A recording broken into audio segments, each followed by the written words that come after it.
respect those who keep us safe and run towards danger, then we will descend into chaos. Now is not the time to sit back and hope for the best. We need to take bold, decisive action.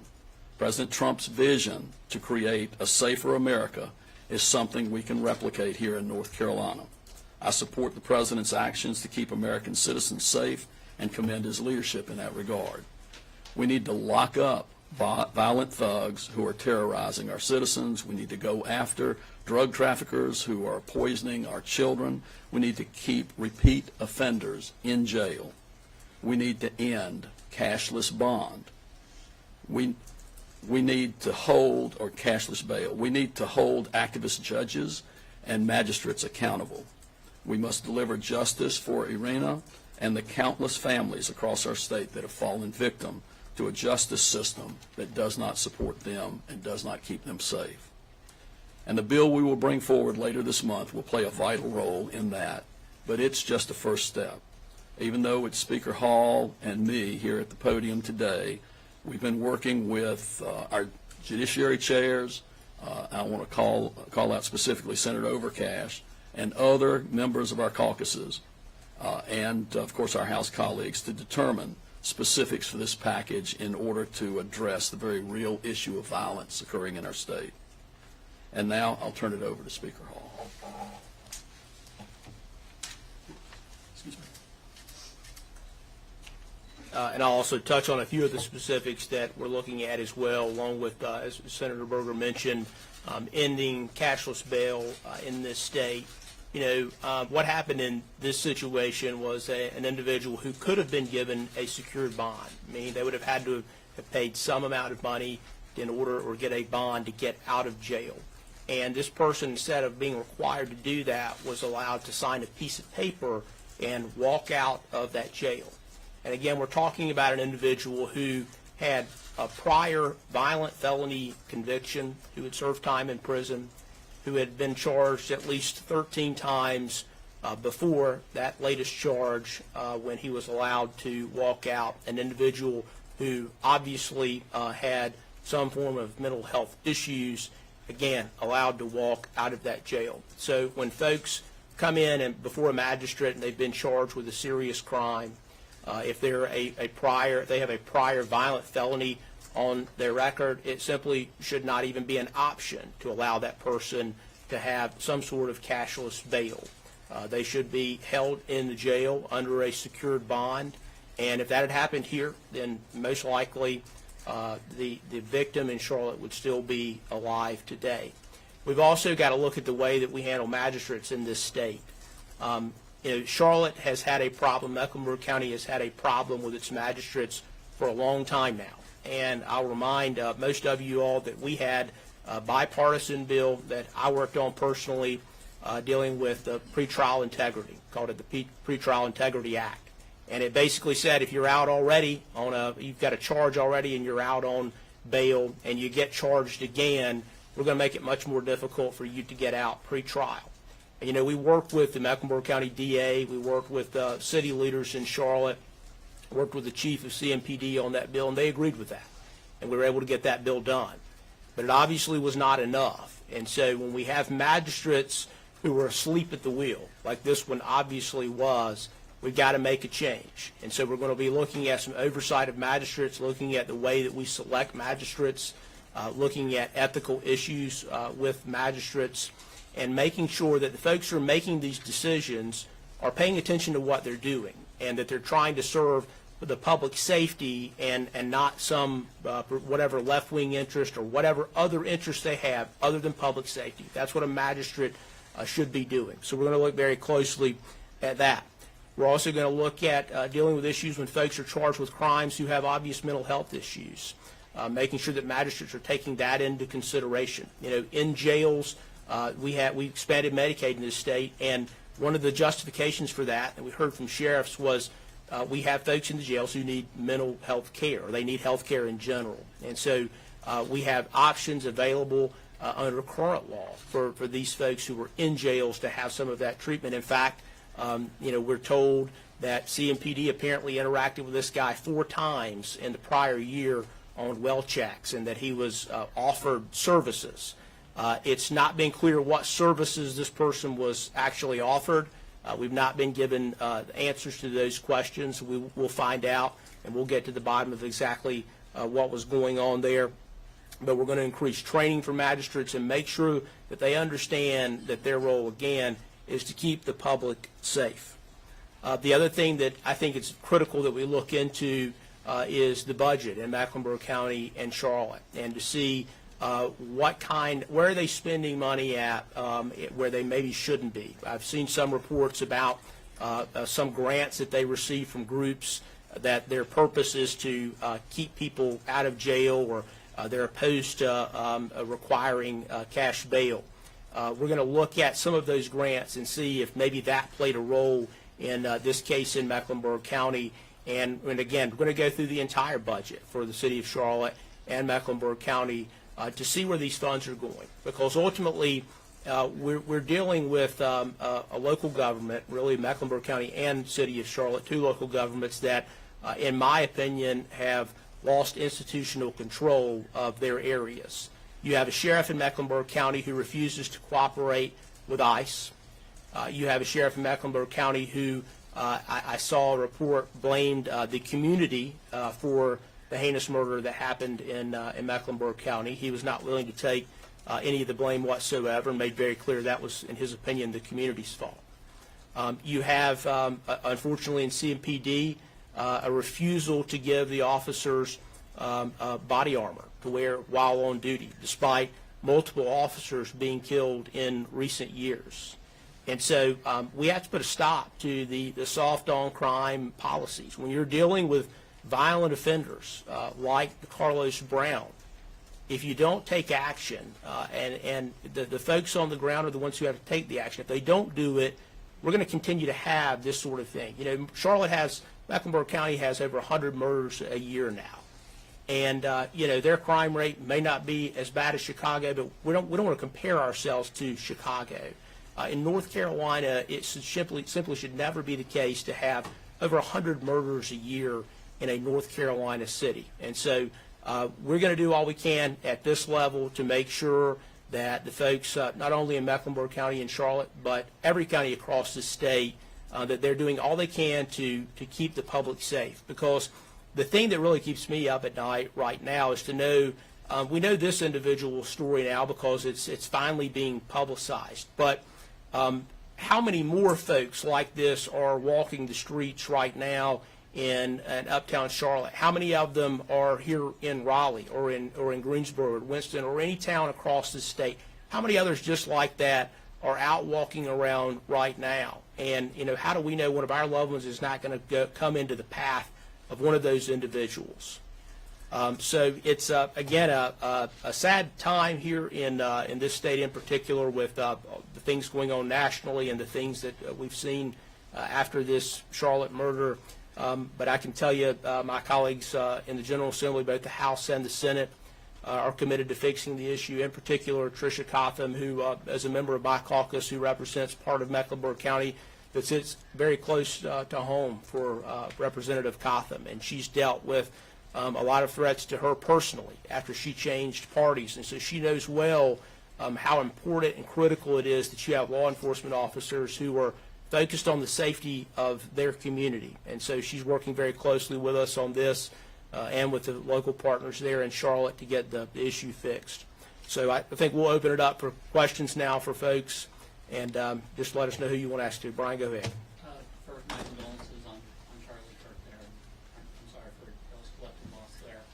I wanted to ask Chairman Whatley or Senator Berger about the task force that Cooper had assembled in 2020, I believe. My understanding is, you know, you create a task force, that task force makes recommendations, but the legislature here in the General Assembly is obviously the policy-making body. What specific policies did then Governor Cooper and Son, who's on that task force, actually enact that you think contributed to what happened in Charlotte? So I don't know that I can go through a litany of the things that were recommended, but my understanding is that task force recommendations are still posted on the internet, unless they were taken down last night. And there are a number of things that just indicate a real willingness to pay more attention to the concerns of the perpetrators than the real concerns of the victims. And we can go ahead and get you copies of those, and but my understanding is it's still up on the internet.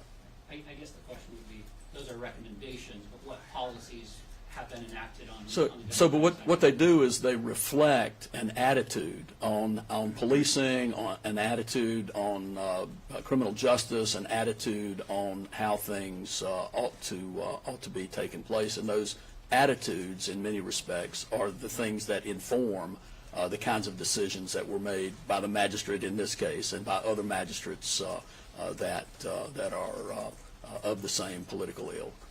And I will just add that I've had conversations with chiefs of police, with sheriffs, with law enforcement officers all across North Carolina. And the one thing that they continue to come back to is that when we're talking about the safety of community, leadership matters.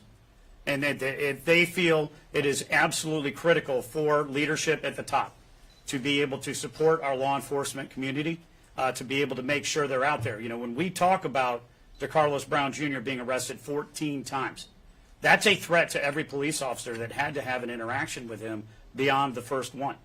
And so when we talk about having really truly public officials who are fighting harder every single day for the criminals and their rights than for the victims, that is the problem that we really truly want to address here. Speaker Hall, you mentioned the overview of magistrates wasn't an issue in this particular case, but would you support legislation that would mandate all magistrates have a law degree? Well, that's something that that we're looking at as well. Some states do require that. You know, right now, the way our law is set up, magistrates have quite a bit of discretion, and you know, there's a process that they go through with the clerk and the resident senior superior court judge to appoint them. But they have a lot of discretion in given cases, and in the past in this state, that's worked, but it's clearly not working anymore. And as Senator Berger said, I think it's this sort of the general idea that when you hear from the governor's office that we're recommending, this task force recommends a cashless bail system, and you have magistrates who have a lot of discretion in the cases they're dealing with, you can see how in some areas where those magistrates may begin to believe, well, we ought to move towards more of that sort of system, and they have the discretion to let somebody out on a written promise to appear. Again, as I mentioned earlier, I also have some concerns with some of the nonprofit groups who have reportedly been giving funds to Mecklenburg County or the sheriff's office, whatever the case may be. Many of those groups have one of their stated goals being ending cash bail or otherwise, you know, keeping people out of the jail instead of in jail waiting for trial. And so, you know, ultimately, no matter if you have somebody there with a law degree or not, if there's wide discretion in a given case, you're going to have circumstances where mistakes maybe are made. And so that's why we're looking closer at some mandates on folks who have violent felony convictions, like the individual in this case, saying in those cases that that a written promise or a cashless bail is just simply not an option.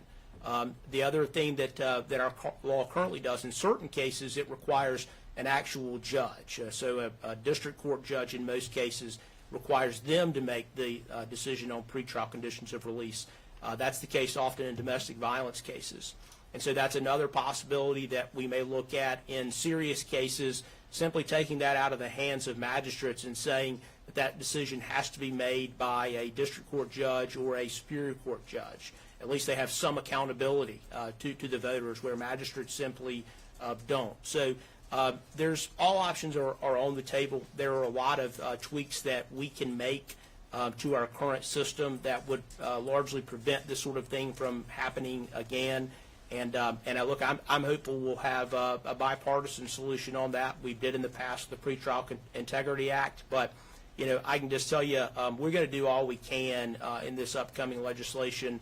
You know, we'll be back here in a couple of weeks, and so not a quick turnaround to be able to get all that together. And this is going to be an ongoing issue, but we're trying to strike to the heart of the problem and make sure this doesn't happen again.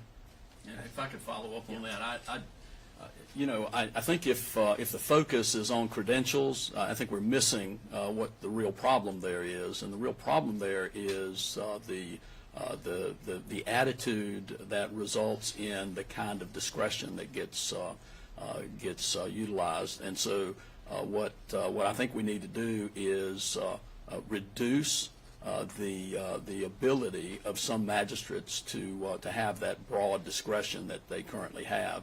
And make sure that we get a little more consistency in terms of the decisions that get made. You shouldn't have to have that sort of thing. You would hope that people that have good, solid, common sense judgment are occupying those positions, regardless of whether they have a law degree or any other credential. Excuse me. Are there specific measures that you're looking at so I know the bill's not out yet. We've just had, two really high-profile public violence. If there's something that addresses both the security at the light rail, not just the the person charged, and then with the Charlie Kirk assassination, just these general public spaces and people having these fears of violence, and what security measures are there, or like why would any new laws be needed for just the broader rest of us? Yeah, so I know I've had some conversations with folks in Charlotte, and I know the speaker is as well, and I'm pretty sure that Michael has. One of the problems is he would not have been on the light rail if they had been enforcing the requirement that you have to pay a fare. So those are the sorts of things that I'm hopeful that the folks in Charlotte will start to address in a meaningful way, and the conversations I've had lead me to believe that they are at least having those conversations. So there are a lot of those sorts of things. I don't know. We're going to look at everything, whether or not the package that we come up with will actually specifically address that sort of thing or not. In that way, I just couldn't say. And then as far as public spaces and places where people are having events, I think in some respects our ability to legislate specific rules about that kind of thing are severely limited. I like to tell folks that in many respects legislation is a very blunt instrument at times. I think people need to be aware of the need to have security available, and our local law enforcement obviously needs to be consulted whenever anybody is planning to have an event that draws a sizable crowd. Are either of you concerned about your own safety and of other, political figures when you're in spaces, outside this building? So I'll speak to that. We have a great group here, the General Assembly Police, who work close with, for every member, their local law enforcement officials, and they monitor things that come in. And so, we take those things seriously, and we do that really in a bipartisan way. I think Representative Reeves would tell you that we've communicated with him in the past on issues that have come up, and we don't let any partisanship get in the way of safety. And so, the other thing that I think it's critical that we look at in this state in particular is our involuntary commitment rules. Nationally, over the course of probably the last 20, 30, 40 years, there's been more of a movement to people not being in mental health hospitals. And so it's become the case that today in most states, it's extremely difficult to have someone involuntarily committed. So we need to take a close look at that and what we need to do to make sure that folks who don't need to be out on the street, who need to be in a hospital somewhere, that can happen. And so that's a longer-term conversation. There might be some low-hanging fruit there that we can go ahead and do. But ultimately, I look at my role as Speaker.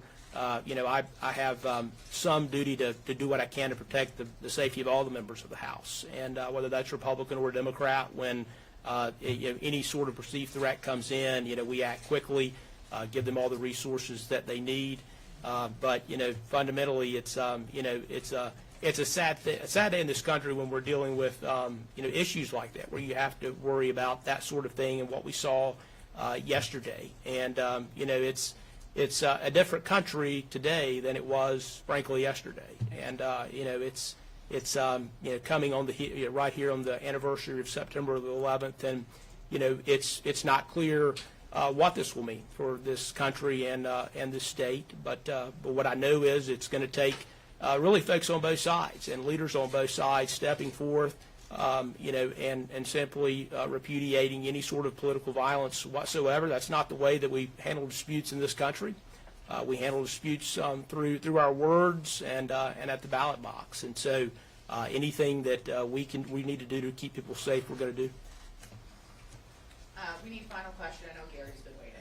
Thank you. Have there been conversations with Governor Steiner or his administration about this particular package, or will there be? Do you have hope that you can work out something that can get some bipartisan support? So I'll speak to that because I spoke to Governor Stein for a while yesterday, and Senator Berger and I met with him briefly this morning. The short answer is yes. I'm hopeful that we can reach some sort of bipartisan solution. I hope that the politics of it don't get in the way of us being able to put something into law, statewide anyway.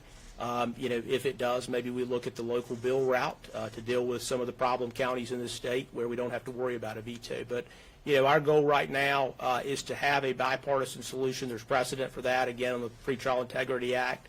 And so I don't know for sure yet what the specifics will be and where the governor may disagree on those things. But we know we need to act quickly, and I think anyone would understand that, including the governor. And so my hope is that we'll be able to get something done with him. I'm sorry, just follow up. The discussion yesterday and this morning included this. Yesterday, for sure, yeah. He and I had a lengthy discussion with him yesterday on a number of these things, and so I'll let Senator Berger speak to the rest as to his discussions. Yeah, so we did meet with the governor this morning. This was not a topic of that meeting, and I have not had any specific conversations with him about the legislation because, at this point, we've made a commitment within the last day or so that we're going to come forward with something on the week of the 22nd. We don't have the specifics. We're accepting suggestions from all members and folks in the executive branch as well.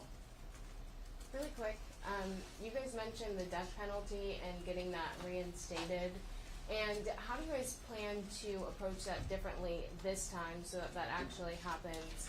And secondly, as we're talking about the political blame for a lot of this violence that has been going on, President Trump has frozen billions of dollars in federal grants for law enforcement this year. Does that concern you?